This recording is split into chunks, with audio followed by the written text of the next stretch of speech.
E planan para mudar WAF de carga for de Pardenbay para Barcadera, da data desde año 1994 cava. En ter desarrollo, también será mucho más cujis muda e WAF de container.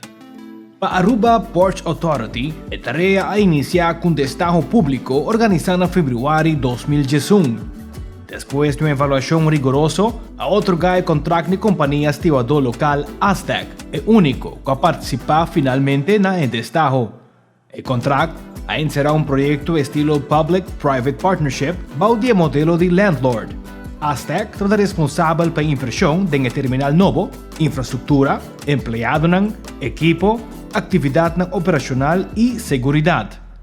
Mudamento de WAF de container ha generado oportunidad novo para desarrollo industrial na Barcadera y para WAF de crucero na playa, com a horta de processo a avançar para desarrollar um port city, cultura e infraestrutura e benefício para nossa economia.